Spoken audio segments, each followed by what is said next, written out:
Welcome, bowling fans. It is Tuesday night, 7 p.m. Central Time. Time for Outlawed Live, talking anything and everything outlaw truck and tractor pulling. My name is Ron Stone with my cohort, Mike Eitel. Mike, how we doing, buddy? Hey, doing awesome. You know, Ron, getting home, the dust is kind of settling and getting back in from the National Farm Machinery Show. And I just had the first chance to look down the list of picks that you and I did the last time we were on the show together before the farm show. You know, I kind of thought we got our butt kicked. We were closer than we thought. And I don't know if you realize this. You were almost perfect Saturday afternoon. Your Saturday afternoon session, you almost picked 4 winners that session. So, no way. Yeah, you picked your picks. You had Kong and the Super Stock Diesel 4-wheel drives. Well, had some hitch issues. Yep. You picked the Forgiven tractor and the Light Pro, which he made a really strong run. He was top 3, I want to say. And then you picked Alter Ego and Workhorse. So you had 2 winners right there. No, I was looking at head-to-head. Some of them I snuck away with. Some of them you snuck away with. But we were in the ballpark more often than we were missing the mark. Good deal. Good deal. Yeah, it was, man, you know, all those sessions, but they went by pretty darn quick last week. Hard to believe I was headed to the Farm Machinery Show a week ago tonight. Yeah. So, Outlaws did a great job. Didn't finish up in the finals, some classes like we hoped. Of course, Wednesday night, 4-wheel drive night, Mike, you missed it. You missed the door slammers. And, of course, Outlaw 4-wheel drives went 2, 3, and 4, not too shabby. 2-wheel drive, Mindy Nelson Brown, of course, won her qualifier. Had some engine troubles on Saturday night in the finals. Big burst of flame and rods hanging out of the bottom end of that motor, but she did a great job as usual there. Cole Zychek was a great show. Packed house Friday and Saturday night. Had a good time.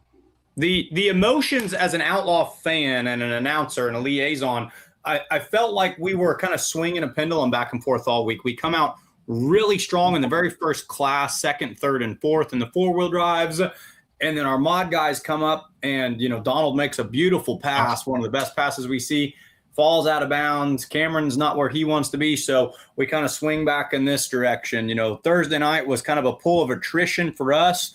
But then Friday night, we've got David Novak getting into the finals. We've got Mindy and Cole going 1 and 2. Is there really a more... I'm sure there is, but I would have to say Mindy and Cole are as iconic at Freedom Hall in the 2-wheel drive division as anybody out there. Those 2 trucks just repeatedly have so much good success out there. So then you're back up on top of the world. And then Saturday night finals, it's just a testament to how hard it is to walk away victorious in that whole thing. Rooting for the Outlaws had us swinging back and forth and all over the place. One thing I thought about on the way home, great job to some of our rookie drivers. We had more rookies than we kind of realized. Of course, we had the veterans like Mindy and Cole, but also rookies like Derek Brown, Tanner Fitzsimmons, Jared Johansson.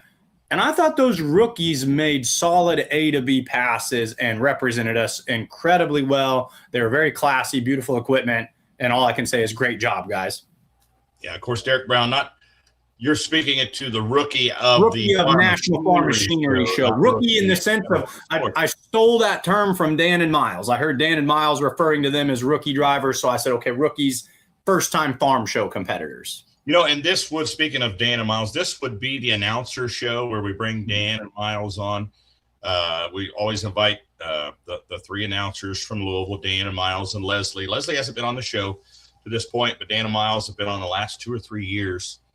And Dan had some vocal issues on Saturday night, lost his voice. And if you didn't notice, you heard Leslie kind of picking up the slack there when we weren't hearing Dan. And I think I've mentioned to you a couple times, Mike, I said, something's going on. Dan's not talking.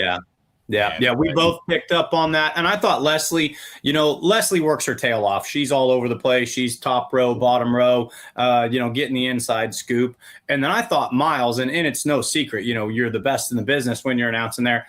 But Miles carrying the back half of that show as kind of a solo pull-by-pull announcer. And I was able to listen to some of his work, and I thought just a really, really great job that he did, knowing that his best friend and partner, that's how it goes. You got to lean on your other guy sometimes, and Miles didn't miss a stride, was just a professional and excellent announcer that he always is. So in saying that, that's the guys aren't going to be coming on tonight. We're going to give Dan a week to get his voice back here, not put any undue stress on the old voice box. I've been right there. I know what it's like. I lost my voice last summer. I had something going on one of my vocal cords, and it needed rest. Not as much. I didn't get as much rest as my doctor told me I needed to take, but I did try to calm down and not get too excited on the mic and such over the summer. But eventually, the issue, with some medicine and things, it healed itself. So I'm good to go for 2026 here. But next week we will have the announcer show on, and we're going to try to stump Dan, as been doing each year as well. It's kind of become kind of a ritual when he comes on the show. When we try to stump him. Of course, Dan, it's kind of a historian of the sport. It's hard to stump him, so it's kind of fun to throw up a random pick and see if he can figure out who it is and when and where it was taken. I took a creative route this year, Ron. You showed me a lot of your Pulling Power magazines, and it got me to really thinking, and I was flipping through some of my old Puller magazines. So Dan, he can name any tractor anywhere. Can he recognize drivers outside of the fire suits? So I started flipping through and found some pictures of drivers away from the tractor. So I'm going to take a little bit different of a route. I stole some photos out of the Puller magazine.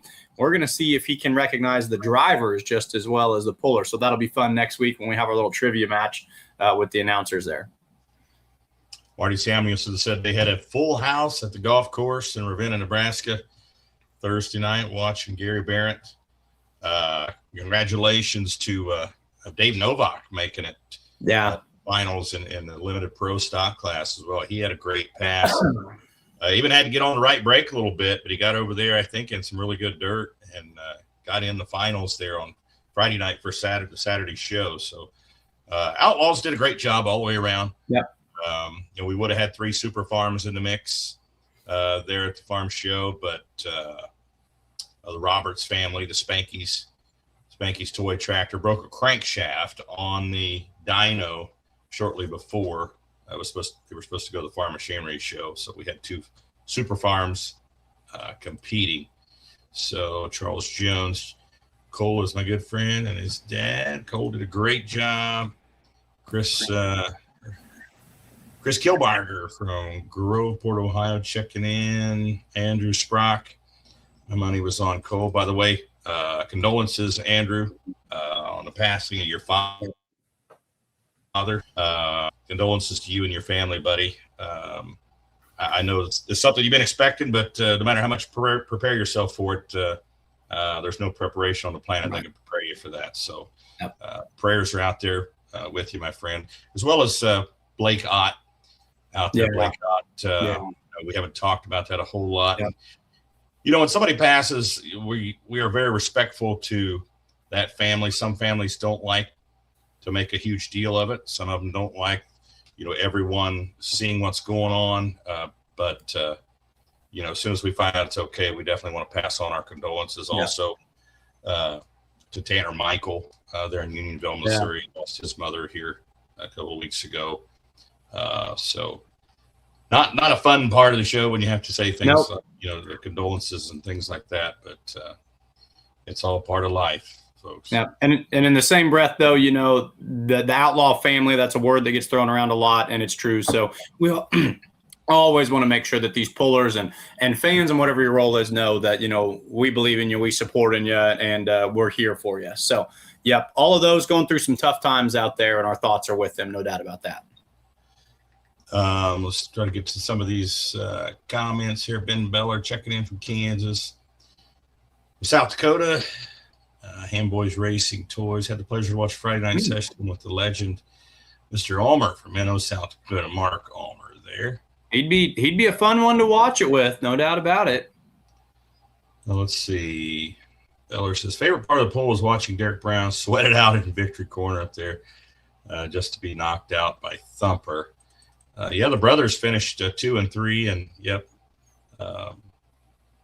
High Class Grass was bumped into the 4th spot behind the brothers there. Russ Dostal. Why aren't there start times on the schedule for winter? Just be patient. Be patient, Russ. We put a schedule out there because everybody's clamoring for a schedule. We try to put a schedule out so people get a good idea, but expect some changes on that schedule because there's a lot of moving pieces. It's been a long off season, a lot of changes coming down the pike this off season. So just be patient, and we'll get those start times in there as well as some class changes and things like that. Because I assure you there will be some changes to that schedule. So in saying that, let me go ahead and put it up here. Like I said, expect some changes here.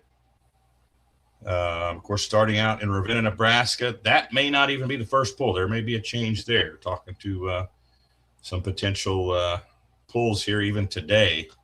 We may be pulling that first weekend of June. So Cambridge, Illinois, Rushville, Illinois on the same weekend there as Mound City, Missouri, Norfolk, Nebraska, Colbert, Oklahoma, Seward, Nebraska, the 4th of July celebration out there in Seward. They say there's tons of folks out there. Concord, Nebraska, Ottawa, Nebraska, and Rock Valley all in the same week there. Lee, Nebraska. Macon, Missouri, that's another one. Not sure if we're going to get that one or not, but our mods may hook there one time. That's why that's on the schedule. Warrensburg the next night on July 18th. Pawnee City and David City, Nebraska, as well as Warrensburg, Missouri on the same night. Taylorville, Illinois, Montgomery City, Missouri, and Waterloo, Illinois. A 3-night run there for those 3 running similar classes. Pierce, Nebraska, Wayne, Nebraska, Platte City, Missouri. That's another one. Not sure. We don't have a contract back on that one. Britt, Iowa, Wednesday night pulls. Scribner, Nebraska, and Sac City, both Thursday nights. Mercer, Missouri on a Friday, July 31st. Lamar's, Iowa, and McLouth, Kansas on the 1st of August. Mound City, Kansas, and Neely, Nebraska. A new one there on August the 2nd. That's a Sunday hook. Weeping Water, West Point, and Mobile, August 6th, 7th, and 8th. Then you got the 7th and 8th in De Leon, Texas, the 7th and 8th in Washington, Missouri. Very busy pulling weekend. NTPA is pulling the North Iowa Nationals there in Rockwell, Iowa that weekend. Gibbon, Nebraska, Coffeyville, Kansas, a new one on the schedule this year on the Friday, August the 14th. August the 19th. One day for the Iowa State Fair this year, going from 2 to 1. More classes, but going one day. Then Wisner, Nebraska, that 3-night run, Thursday, Friday, Saturday there, the 20th through the 22nd. Madison, South Dakota, the 29th of August. September 5th and 6th, Bedford, Iowa, and Diagonal, Iowa. Diagonal being a new one on the schedule there. And, of course, Bedford moving their date. Then on the 7th, on Monday, Labor Day weekend, Huron, South Dakota, the Great South Dakota State Fair. September 11th, Unionville, Missouri. The 12th at Buckner, Missouri. The 19th, a Saturday night show in Spencer, Iowa, the Clay County Fair. And then October 16th and 17th at Dragon and Pulling in the Pines in Lufkin, Texas. So that is the schedule. And I will tell you right now, it is still tentative. Some of them are locked in on dates. There still might be some class changes. A couple of dates may change. There may be one drop off, maybe one be added. So just stay tuned. We will keep you posted on the Facebook page as well as the Outlaw webpage. Ron, I've got a question for you. When you look at that schedule, is there a pull, like when you pull that up there and you just kind of glance at it, and I'm sure you glance at it every hour, probably. This is very much, burning a hole in your back pocket right now. In my face most of the day. But when you glance at that, is there a pull that kind of just, hovers off the page to you that you as an announcer look at and say, you know what, that's a pull that I think can do big things, or that's a pull that, has been trending in the right direction, or that's a pull that I just Ron Stone like going to? Are there any that just kind of, hover a little bit right there as something that, might be interesting for the fans in 2026? Yeah, I don't want to pick out any particular pull in general and slight anybody here. I want to give some credit to Lacey Wager, the Wager family, for picking up the pieces after Whitewright goes away there. And they're moving that pull to Colbert, Oklahoma. They're getting some scrutiny over that event, but I guarantee you the Wagers are going to do a top-notch event. Yep. No pun intended there. But he said he wants to make it the best event possible. They want to give more money to pullers. They have a 30-minute fireworks show after each night of pulling. They're giving away bicycles and doing some other things for the community. And he's spending a ton of money. So if you're not a promoter, if you've never been in a promoter's shoes, keep those comments, those critical comments to yourself. Because promoters take the risk out there. The Outlaw organization, we don't take the risk. We're contracted to do a show, and we get paid. The pullers take a risk, and the promoters take a big risk. So go easy on the promoters out there when you're talking about ticket prices and things like that. That being said, Colbert, Oklahoma, definitely one that's going to stand out on the schedule. As Lacey's one of those guys. You just tell by his equipment and the way he handles himself, he doesn't do anything halfway. So you can pretty well bank that that's going to be a top tier pulling event. That's going to be fun. It's fun to go back to the state of Oklahoma, place we haven't been in a couple of years too.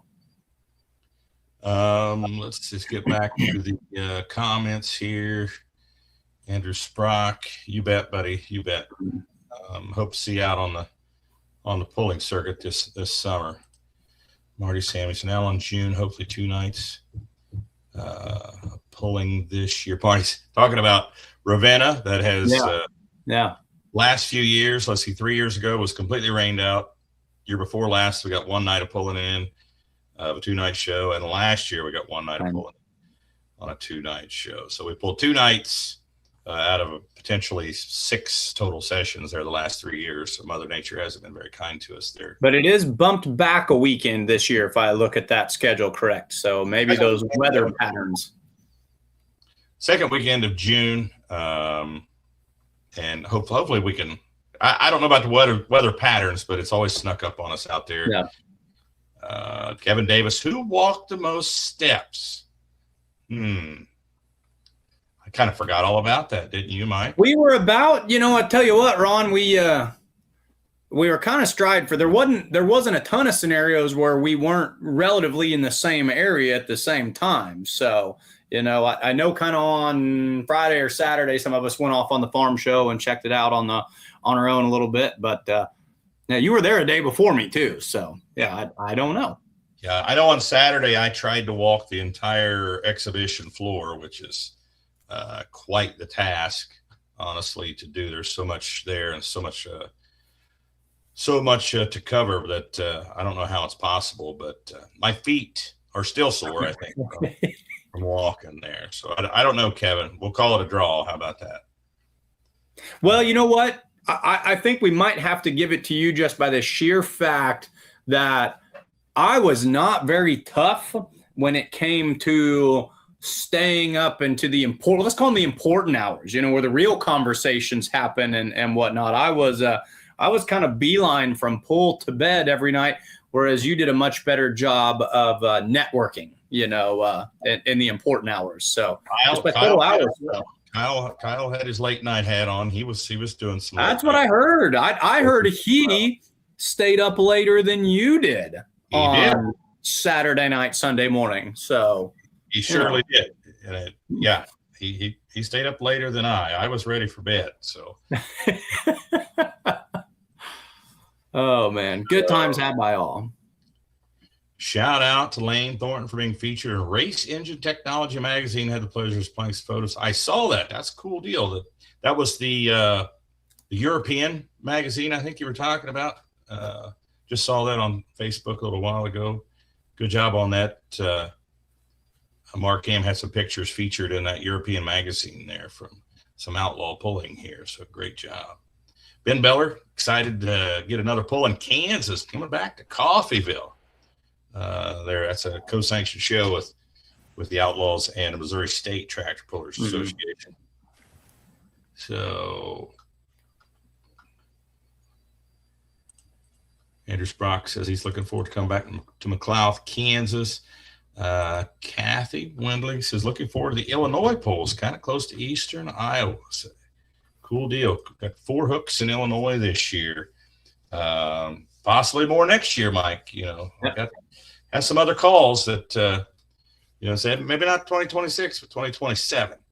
Really impressive what credit to our drivers, credit to you and Kyle and just the Outlaw Association, what we're kind of doing. The first year I came on with the Outlaws, or first 2 years I was with the Outlaws, we didn't cross the Mississippi River. We didn't even really get, east over into my territory too much.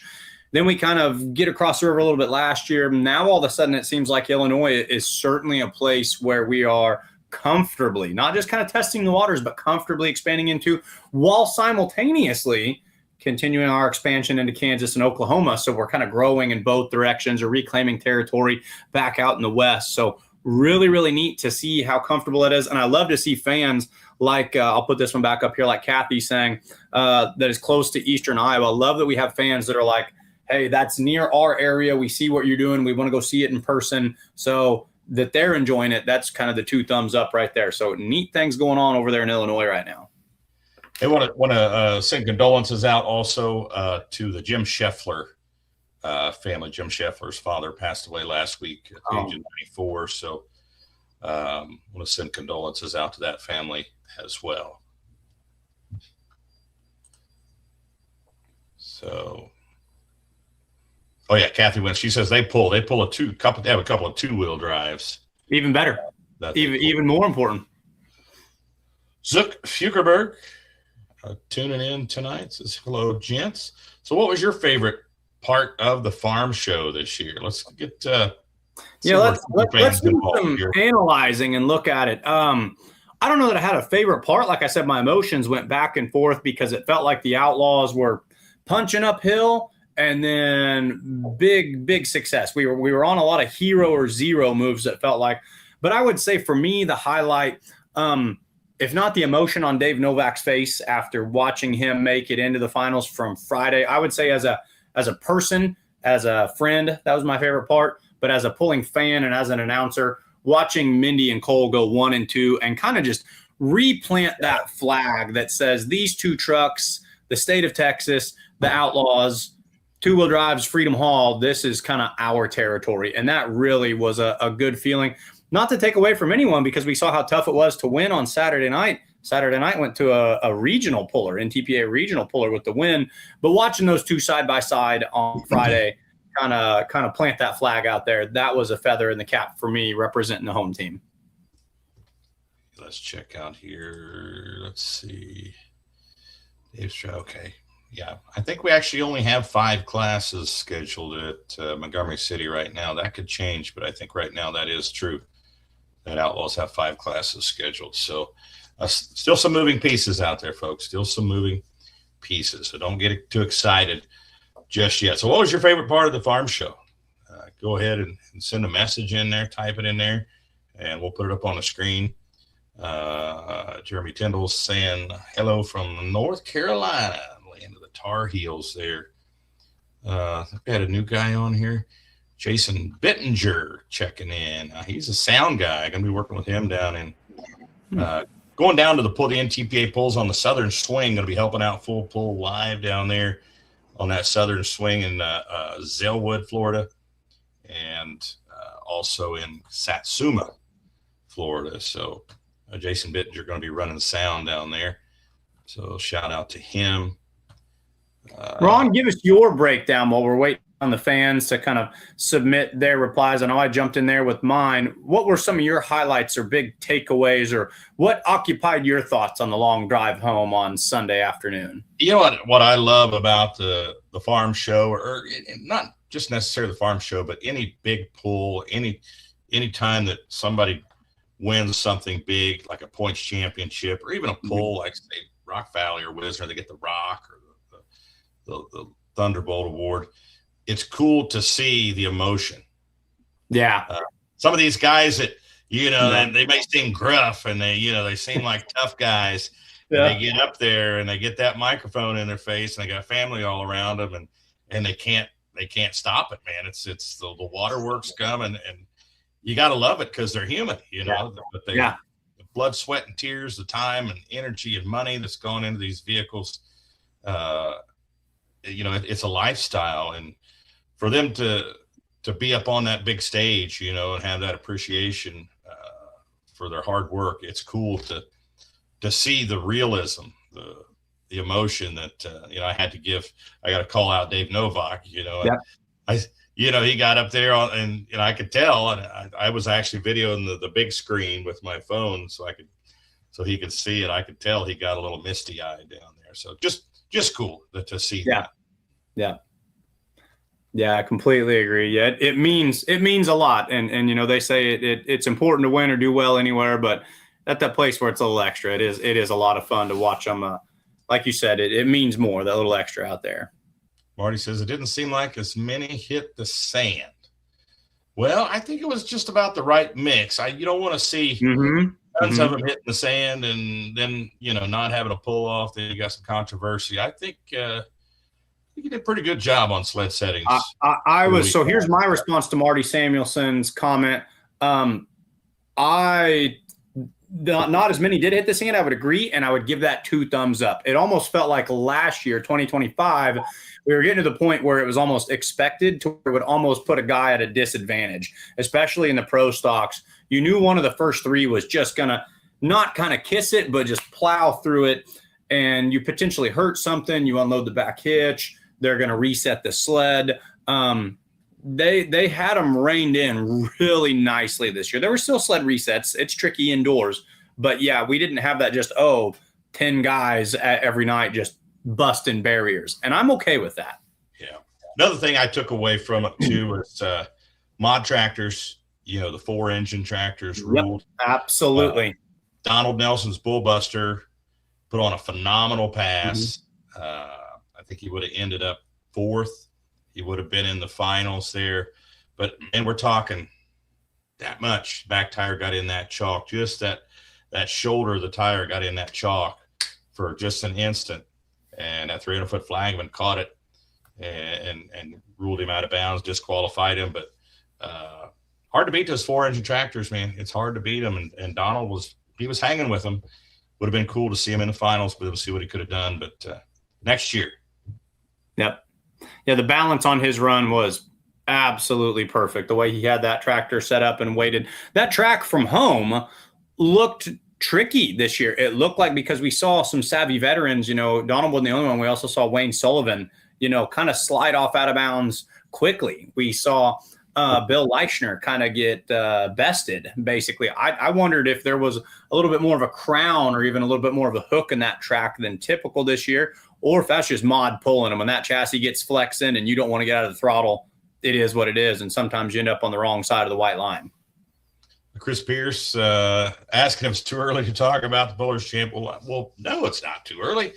Absolutely not. You have your picks for that. I'm going to wait a little bit, but no, it's not too early. I noticed a lot of California. Tons of tractors. So I always thought about it like it's a great place to showcase the 7400 Outlaw mods, or what some people are calling the Outlaw ITPA mods. And what we do kind of forget about is that the out west, but the MLM Motorsports and a couple other groups out there run pretty well identical rules in that class as well. So they're bringing a lot of their guys into a class that's already growing, and we're going to see some new iron out there, as well as a whole. Ron, is it a smattering, a slew, or a drove of 4-wheel drive trucks? I mean, they are bringing just a A whole bunch of them. Yeah. And the other thing that's interesting, going back to Donald has 3 mod. If I read the list right, it looked like all 3 of his mod tractors did get voted in. Now, is that just a fan vote, or does that tell me that Donald's got all 3 of them ready? Well, we see all 3 of them there, because I know that the bullwhip has been a little elusive over the past season or so. So would be kind of cool to see if Donald can get all 3 of them stuffed in a trailer into one event at the same time.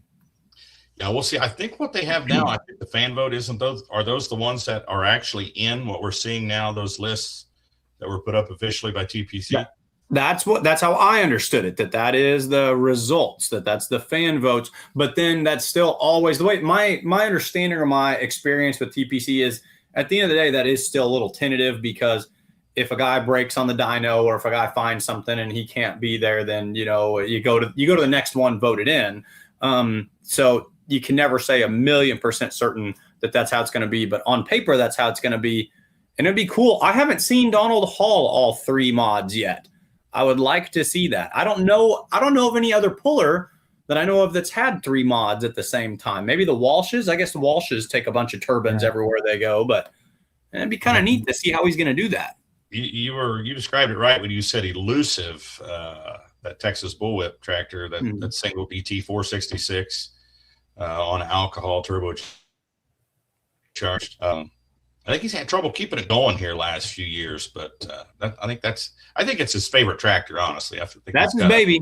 That's what I talked to another puller in the class, and he said, well, Dustin can drive this tractor sometimes, or he might let someone else drive, the Buster, the Twisted Whip or something. He said, but Texas bullwhip, that's Donald's baby, is the way it was described by another Texas puller. So. Jeremy says, check out Joe Ader Coney Island restaurant if it's close to either place. I've heard of this. Florida. We'll keep that in mind, Jeremy. Appreciate that. Jeremy Griner made an observation, said lots of oil dry laid down. That is true. That is true. Whoever the oil dry provider was, and someone told me it was John Link. It was his company. I think he's like the oil dry guy. But good year for him. He moved a lot of product. Yeah, they're putting it all on the line there. You're at the Super Bowl, and you're gonna put it all out there, leave it all out on the track. Sometimes, literally, we've seen lots of internal components being picked up off the track this year. Ben Biller making the observation. Wayne Sullivan, suffered this year, had some problems. Lots of experience in that name, Wayne Sullivan, been pulling forever. Chris Pierce. Heavy hitters in the mods. Yep. Mods were a great class. Jeremy Tyndall, ready for the Mid-America Truck Show. We'll be in Florida, man. We're going to be down in Florida at Zellwood for the Southern Sweep during that truck show. Ron, so maybe put the live stream on. Go to Full Pull Live so you can watch us down there when you're at the truck show. How about that? You keep saying we, and I appreciate that. That's nice, but I know that you're letting me tag along to Florida, so that's more of a Ron's going to Florida. Mike's got to stay up here and continue with the teaching job. So there's no I in team, Mike. So I like to say we when we're going to. Well, you enjoy Florida for us then. Will do. Case Conover checking in from Lytle, Texas.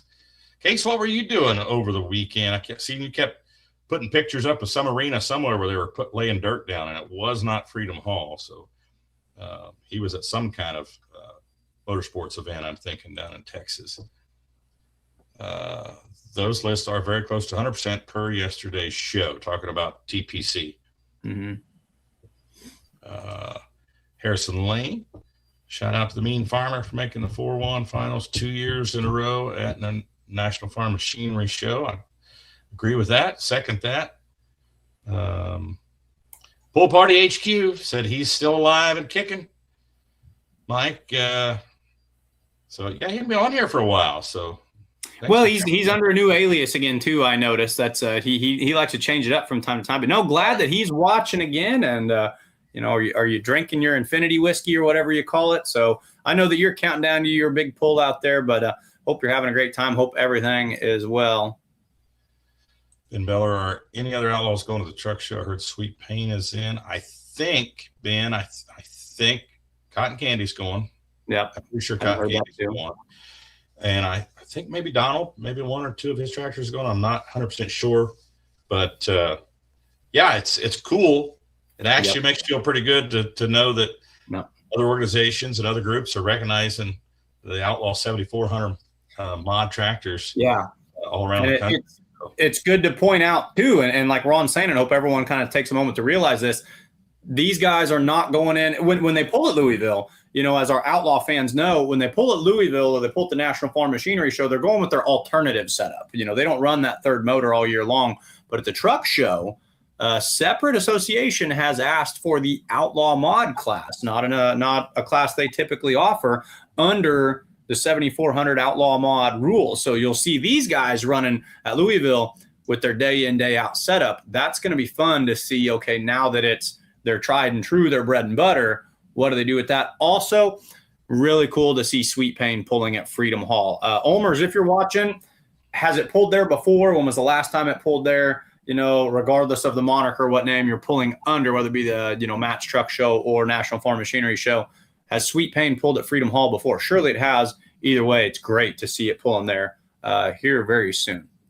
Yeah, very cool. And as well, they're got accepted into the Pullers Championship. Fan votes got the Pullers Championship as well. So Fukerberg seconding that. John Link's Business did a great job in the pro stock class. He pulled with Texas tractor pullers for years ago. Good dude. That was cool to see.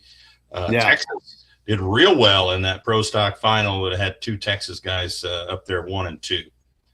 Conley Medding doing a great job there in his qualifier as well. Yeah, glad to see both those guys. And, I was told that the Virginian, which is, I think, I don't know that a lot changed on that tractor, that was his Revelation Pro, essentially, maybe with just some new window dressing on it. Could be wrong there. Either way, great to see him finding something in there, finding the onion and giving it the beans, and in a pull-off style. That was an entertaining Wednesday night session all the way around, was fun to watch. But John Link was one of those sub-stories that people were following, I think, the whole farm show long. That tractor's beautiful the way he's got it done now with the cool, I like the name, the Virginian. I think that's neat. Like the old mod 4x4 truck and the beautiful blue on the side. It's a good looking piece of iron. Yeah, a cool thing that we saw last week also was the Medding family used to pull with the Outlaws in the 5.0 Pro class. And seeing Dad get all excited when Conley got into the finals. That was cool to see. The camera was right there and caught his excitement when he got excited and was pumping his fist in the air. That was cool. Conley, of course, kind of cool because the first time he went down the track on a pro stock was at Wisner, Nebraska several years ago. And here he is getting into the finals at Louisville. So cool to see that happen. John Lake, there he is, checking in. So, hey, we will supply Spill Wrangler for Outlaw also. John, call me, man. There we go. There we go. You call or an email or a message on Messenger. Just, heck yeah. Yeah. Well, it did its job all farm show long, and it was on full display because they were using it a lot down there. But no, good story for John Link. Good to see everything going on with that. There we go. Case was at the San Antonio Stock Show and Rodeo. There you go. Wasn't a motorsports event, but it was a rodeo. So we'll forgive you for that. Rodeo's okay. All right. Full Party HQ said watching Outlaw and drinking the Claw. It doesn't have a bad Ron. I'm not a big fan of the seltzer beers or whatever they are, but that one's got a good ring to it. That might be something that we roll with a little bit. Okay, Kay said they put the dirt in the Frost Bank Center in San Antonio for the stock show. Oh, cool. Very cool. Yeah. Chris Kilbarger says blue tractor with a deer motor raised some eyebrows. Yeah. Just because you're looking at sheet metal, I don't think there was Fendt sheet metal under that Fendt track or Fendt power underneath that Fendt sheet metal either. Sometimes you get a red motor in a green tractor and a green motor in a red tractor. It just you never know what you're going to get. Yeah, and we try not to get too caught up in that. And it's always been strange to me and Ron, you know, we're door slammers. We like the four-wheel drive trucks and really even the two-wheel drive trucks too. And it's funny the way like that does not matter to like the truck guys. Because like at the end of the day, you know, every last one of them for the most part's got a Hemi in it. And yet the Ford fans will cheer for the Fords and the Chevys cheer for the Chevys. And, you know, the Mopar cheers for the Mopar. But we know they're all running the same power plant. And like, it doesn't matter. But on the tractor side, it's a much more, fans get much more divisive about that. To us, I try not to get too caught up in it. To me, it's a highly modified pulling billet block motor. You know, I mean, they're patterned after this, that, or the other. You know, put some blue on it, put whatever you want on it. You know, that Virginian was a beautiful tractor, you know. Yeah. And, you know, you get into aftermarket, when you start talking about aftermarket, billet blocks and billet heads and completely different designs that, you know, you take the Sonny Leonard motor, there very well may have been strong parts of all three of the big three. Sure. Manufacturers incorporated in that design somewhere or close to it. They used to call it the Chevy Hemi. Some of the Ford guys will say, well, that's a Hemi head. It's closer to a Ford Boss Hemi. And then Chrysler's, hey, we started the Hemi, so you wouldn't even have it if it wasn't for us. So, you know, you get in the aftermarket, man, there ain't a whole lot that's actually Chevy, Ford. Right. So, and it just seems like you don't hear those words, you know, thrown around as much with the truck guys and the tractor guys. It does seem like it's a bigger issue. I don't know. Maybe they're more brand loyal than we are, but at the end of the day, it's all pulling. And if it's a hard runner and it's good looking, I like it. So, Mike, did you download some pictures to try to stump Dan? Did you want to? You know, I got some Dan pictures, but yeah, I will throw them. I'll throw them at you. You want me to kind of, we flipped through. That was a fun kind of side quest that we were on this weekend, is flipping through the old, magazines that you brought out, looking at some of your really cool pictures that you had taken back in, is it Tees Valley? Am I saying that right? Or Tees Valley? Yeah, Tees Valley. Back in Ohio. So, yeah, I was really trying to dig deep to try to stump him here. I'll try to stump you tonight, and then maybe I'll see what else I can find. So, Ron, this side, you know, I've got faith in you. I think you're going to do well with this. All right. This was taken at Indy Super Pull, probably in the mid to late 70s. Yeah, that's Bruce Hutcherson. Comes out no big deal whatsoever. I thought with the single motor that would be kind of tricky. Nope, that's Bruce Hutcherson and one of his original Making Bacon right there. The late great Bruce Hutcherson. Okay, we'll go. This one, I would encourage you to look at the person, because the vehicle is not going to help you, in my opinion here. These are all courtesy of the Puller magazine, mid-1980s. So these are not my personal collection photos. Oh, Jim Brockman. That's a good guess. You're in the right eventual class. So this is not the class. This mini rod is not where this guy pulled. He ended up later on in the same class, pulled heavily against Jim Brockman. I give up. This is Wayne Roush. Wayne Roush. Hide that one. We want to throw that up there for Dan. I'm sure he'll get it. Looks like he's running a small block with a single carburetor on it there. He said that he started in garden tractors and mini rods before he then went out and kind of commissioned top to bottom. Of course, he was a college professor, you know, at the Ohio State University. That's right. And then he kind of built the little red truck. And then I don't remember what he called the yellow one, but he had the yellow T-bucket as well. All right. Next, we're going to move away from vehicles and just give you pictures of drivers. Now, you might find this next one pretty easy because you were with me all weekend and I wouldn't quit talking about it. So here's our next one. Oh, that would be the Florida Cracker himself, Chris Holdorf. You got it right there. You just tell by the look on the girl's face that there's some tomfoolery going on right there. He probably said something that wasn't expected. Yeah. Everything that you need to know about this guy's persona, I think, is wrapped up in this picture right there. So yeah, that's Chris Holdorf. Now, the next one should be fun. Did not pull at the farm show this year, but last year, farm show competitors. Oh, boy. This is from the awards banquet of 1985, where they received their Puller of the Year in their respected class. One tractor, two people. One tractor. What class? Pro stock. Okay. Is this our friends from Texas? Nope. I think they're from Ohio. I'm not sure. Let's see. Can Alan Wicklund answer here? He says Alan is correct. Yep, Alan is spot on. Yep. Yep, that would be the Linder brothers. He's jumping in there. He says the Linder brothers. Yep. Yeah, Chris was a wild man. And the last one, I'm not even going to come close to stumping you. It was going to be a bit of outlaw trivia, and I was going to lead with the question, see if Ron, or see if Dan knew. But there's no point in even putting this last one up here. It's someone I talk about every chance that I get, and I advocate for their Hall of Fame bid. But the winningest four-wheel drive truck in Outlaw Championship history, that was going to be the next one I was going to show, but that's going to be bread and butter for you. Ken Poffin, yeah. No. So there's your Milky Way right there. So tried to take a different route. Took some people. Took some older vehicles.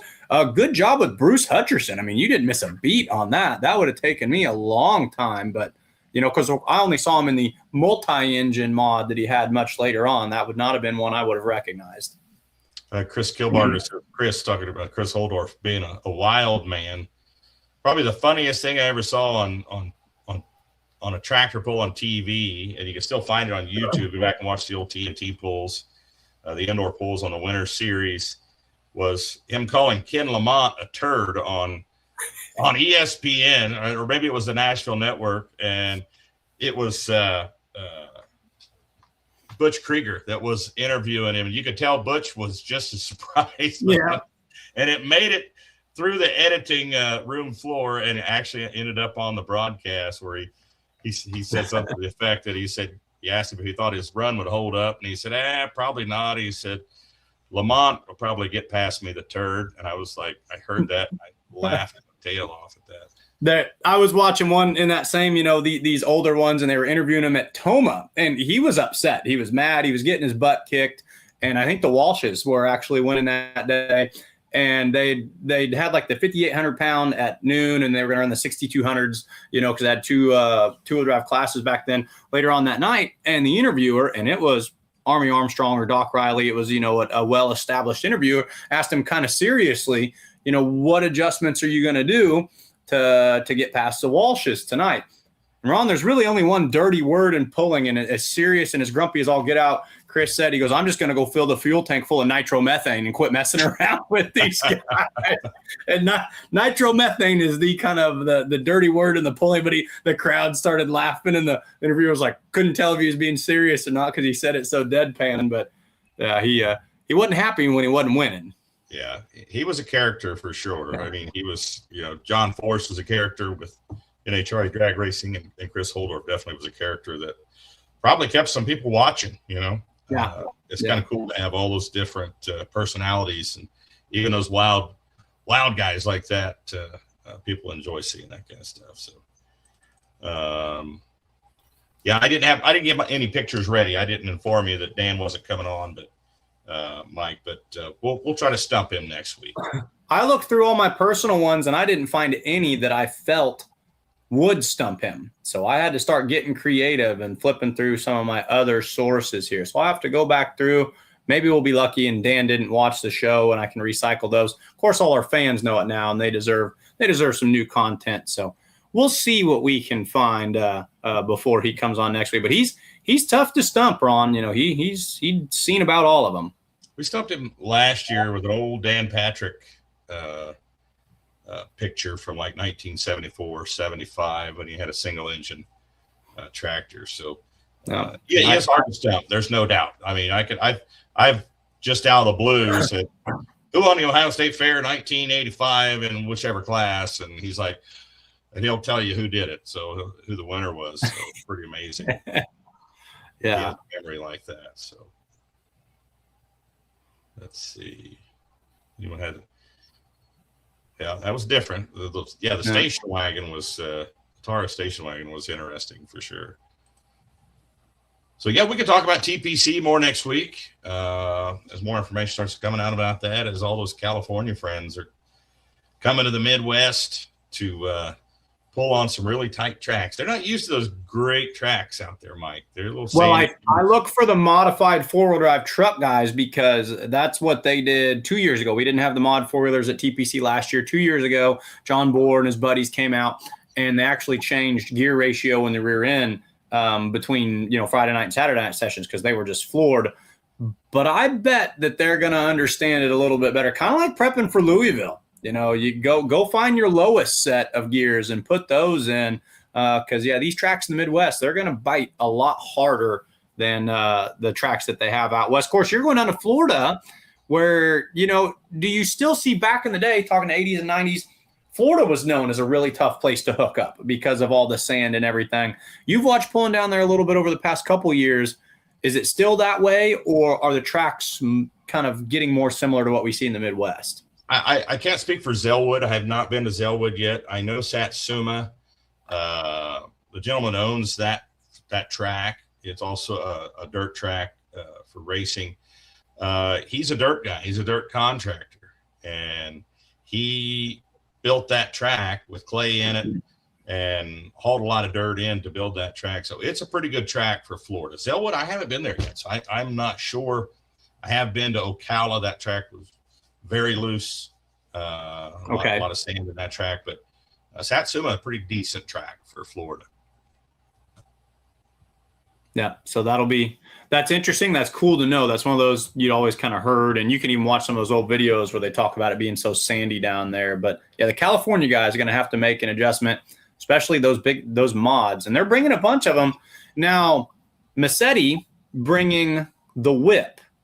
That is, if I understand it, the old chassis to the old twisted whip. So in a way, Donald Nelson will kind of have four, family of mods. Everything that he's kind of had his finger on there will be there. So that'll be kind of another fun story to look at the Pullers Championship as well. The 4-1 Remedy change owners. Where did the Remedy go, Mike? The 4-1 version of it, like Jason's one that went kabloom and Wisner 2 or 3 years ago. This one of those I'd like to say I could answer. I like he's told me before, but that's not something that I've discussed with him in a long time. Ever since he went to the Diesel Superstock, the 4-1 kind of went off my radar. Is it? I don't know. Ron, is it somewhere in Wisconsin, Eastern Iowa, Northern Illinois? I don't know. I'm thinking maybe Tony bought it. I'm not sure. That sounds right. Yeah, that sounds right. There were some pieces of it in Wisner at one point. Some souvenirs. Yeah, souvenir. There we go. That's a good word for it. Souvenirs. Yeah. So, Mark Ulmer says it's in the Creston, Iowa area. Oh, no. Amanda Stern says, pretty sure Tony's daughter's hot farm is.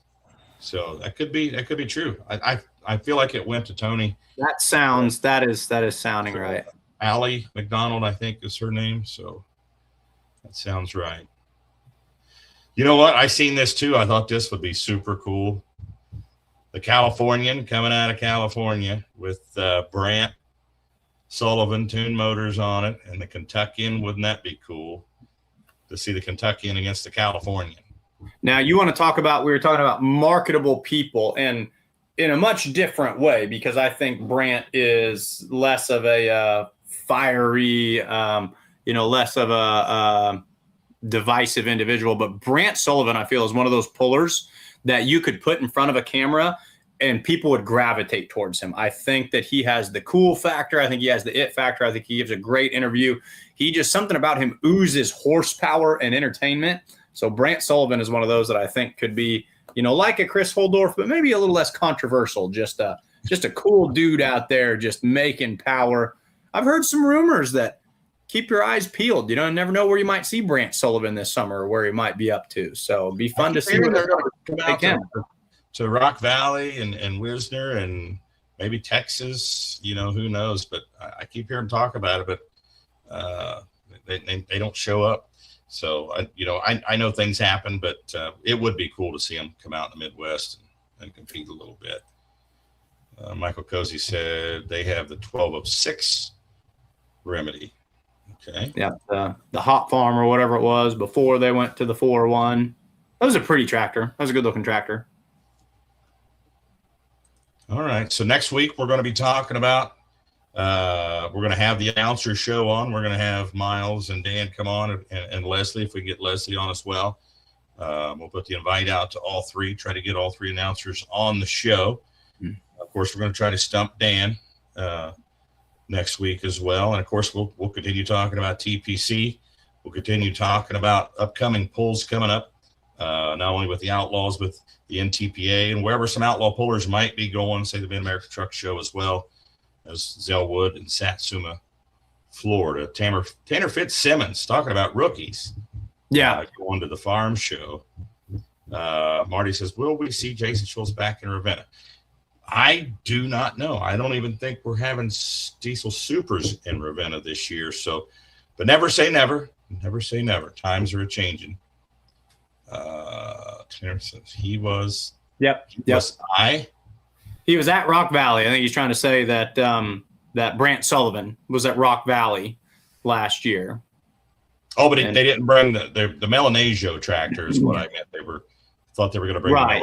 the Melanasio tractor. Brant brought his two-wheeler, and no, that's where I met him. Cool dude, stand-up guy. I stand corrected. He did bring the two-wheeler out there, didn't he? Yep. I think he actually was picking it up, right? Okay. So I don't remember what it was. I know what I learned was, and it's why I'm curious to see what's going to happen in 2026, is that him and Cole Zijek are pretty good buddies. Yep. And didn't Brant hurt his truck really, really bad at Rock Valley. Wasn't going to be able to drive Friday night, but didn't he drive Cole or Whitey's truck or something on Saturday night?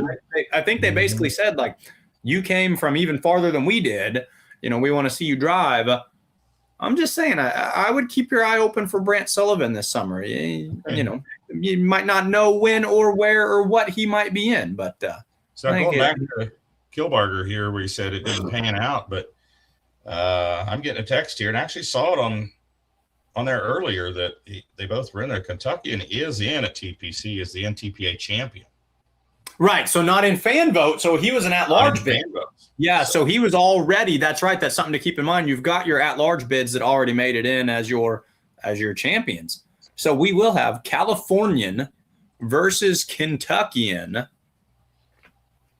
Ron, what's the coolest pulling vehicle to have a state name on the side of it? We talked about the Virginian, and of course there was like the Tennessean modified four-wheel drive truck and the Oklahoma Showdown. That got talked about a lot this weekend with Derek Brown pulling. What's the coolest? You want to say the most famous or my favorite? Your favorite. What is your? I'm going to say the super modified Dodge four-wheel drive called the Tennessee Stud. The Tennessee Stud. Was that the one where it had black and gold? Had the back kicked all the way out. Yep, I kind of know the one you're talking about. That was. Yeah, that was cool. That's something I think they should bring back. I like that. The Missouri Gambler, the Missouri Raider. Those were. Or just the Tennessean or the Oklahoman, those were fun names. Well, the Texas two-step, Cole Zijek right there, So if Tanner said Brant did drive on Saturday. That's what I was thinking. I was thinking back to Whitewright, I think. Was it last year when the Sullivans brought the two-wheel drive? Brant met him there to pick up the two-wheel drive, and he debuted it at Whitewright. That's what I was thinking. Okay. So. But no, Tanner, on your comment, I want to go back to Tanner really quick right here, Macon County, Missouri. Just great job, buddy. Young man out there, 16 years old. He told me point blank, said, I'm fighting the nerves, hadn't driven it a lot. And Ron, anything can happen. And I think everyone was kind of like, oh, what could happen? And what happened was a solid A to B pass, nothing to hang your hat on. I thought Tanner did a very clean job out there at a tough track.